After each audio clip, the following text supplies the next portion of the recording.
Hoje no canal MP7, vamos falar sobre os cuidados em bebés. A febre é um sintoma que nos diz que o nosso corpo está em processo de defesa contra uma infecção. Nos bebés, o fenómeno é um pouco mais complexo, pois o centro de termorregulação ainda está desenvolvido como o nosso. O aumento da temperatura no bebê pode ter outras causas e não estar necessariamente associado a um processo infeccioso. Causas do aumento da temperatura no bebê podem ser: sobreaquecimento, bebés muito agasalhados, vacinas, erupção dos primeiros dentes, infecções respiratórias e urinárias são as mais comuns. Como medir a temperatura no bebê? Retal, timpânica, no ouvido, axila. Nos bebés a temperatura já é alta a partir dos 38 graus Celsius. Os valores vão variar ligeiramente conforme o local onde fazemos a medição. Entre os locais acima referidos existe uma ligeira discrepância de cerca de 1 grau.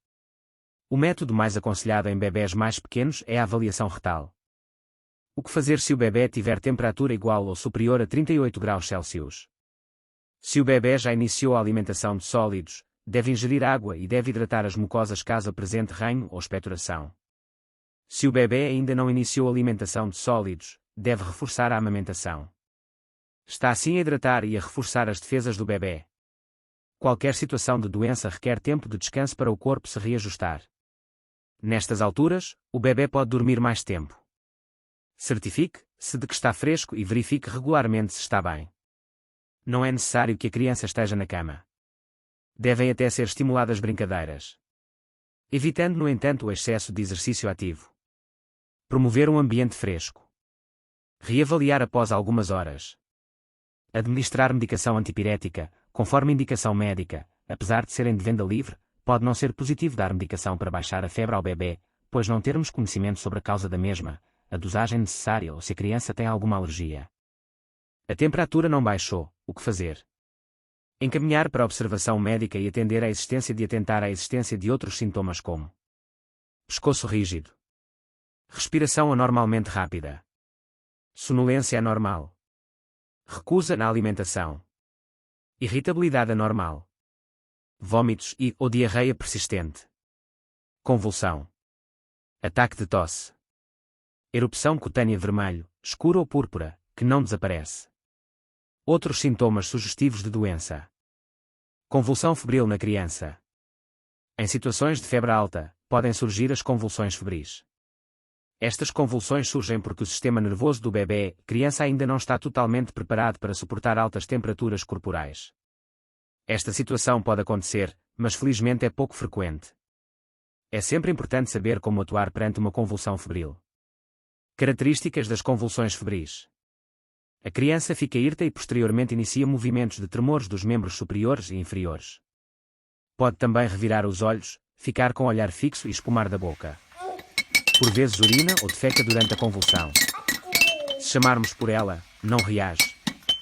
Duram menos de 5 minutos.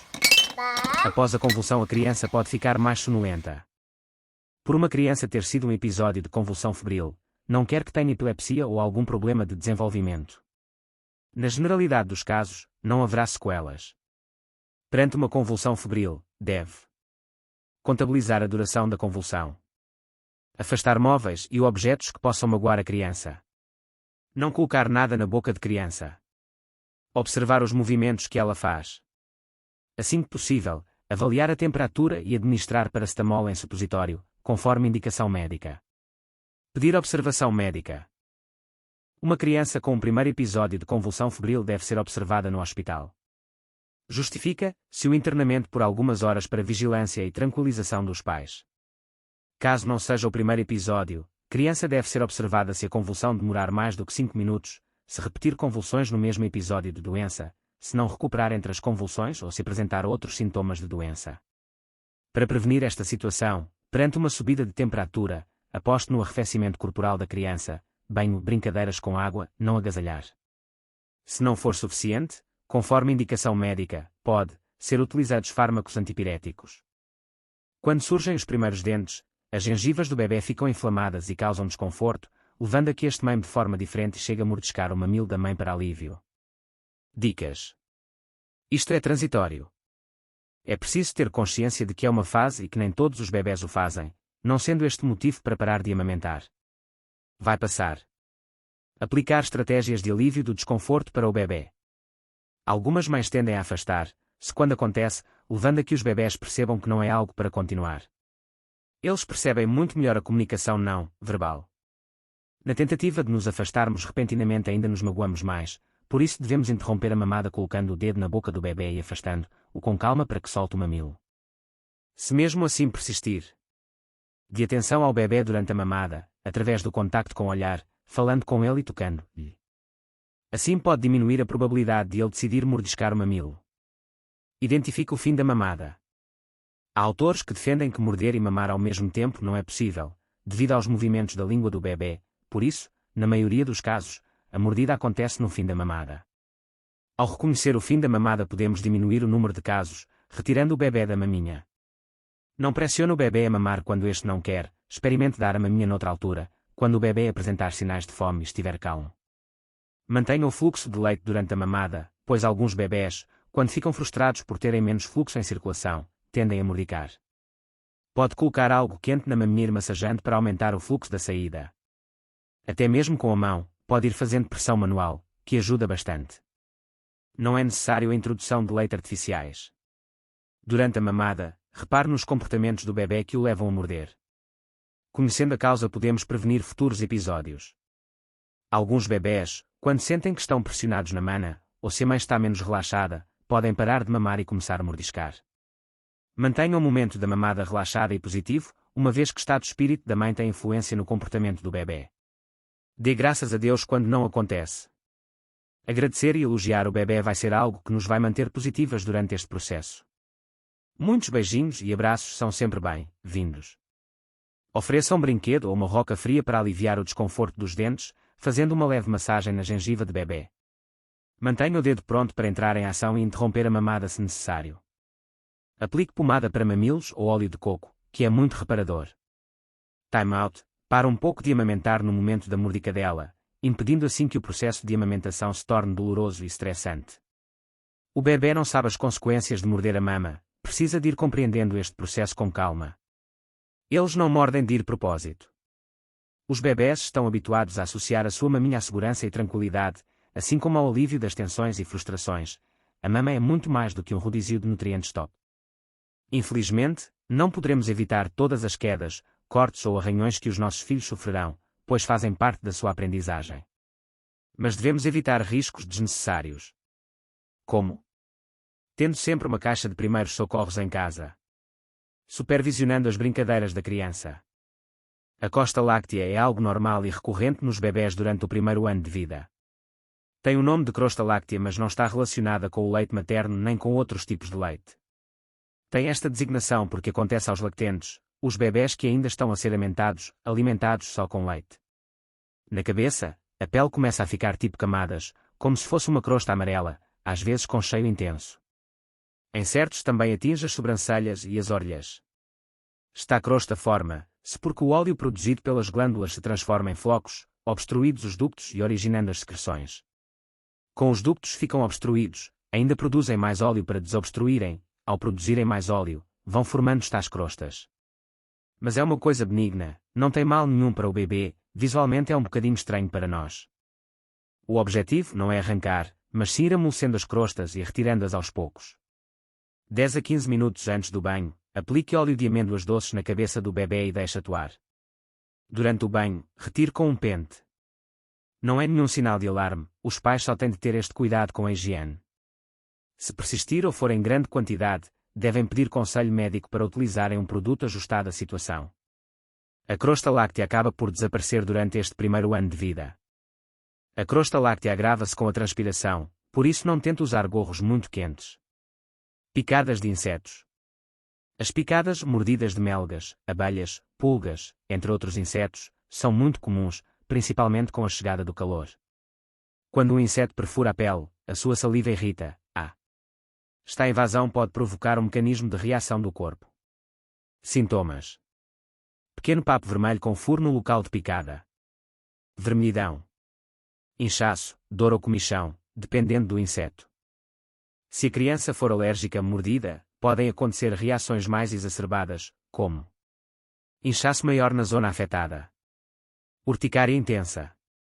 Em casos muito graves, choque anafilático, dificuldade em respirar. Não vamos por isso proibir as atividades ao ar livre, pois são muito benéficas para a criança. Devemos sim ter alguns cuidados, apostando na prevenção. Como prevenir? Usar roupa mais comprida durante os passeios ao ar livre, em vez de uma T-shirt de manga cava, uma com mangas, por exemplo. Aplicar repelente de insetos, devem ser apropriados para crianças e bebés, os que apresentam a substância DET são os mais eficazes, verifique se a dosagem é correta assim como o modo de aplicação. Pode colocar um mosquiteiro em redor do berço, para crianças com menos de 6 meses é a melhor opção. Evite usar perfumes ou outros produtos muito perfumados, com cheiro forte na roupa ou pele, pois atraem os insetos. Ensina as crianças mais velhas que não devem ter medo de insetos como as abelhas, pois estas só picam se forem ameaçadas, e que não devem perturbar os ninhos.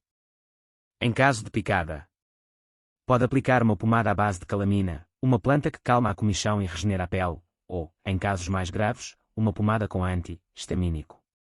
Colocar panos frios na zona ajuda a diminuir a comichão. Evitar coçar a zona, podendo manter a mesma exposta ao ar, pode cortar as unhas da criança mais rentes para não provocar uma infecção no local, caso se coce. Em caso de picada de abelha, se conseguir, deve retirar o ferrão, com a ajuda de um material com superfície plana.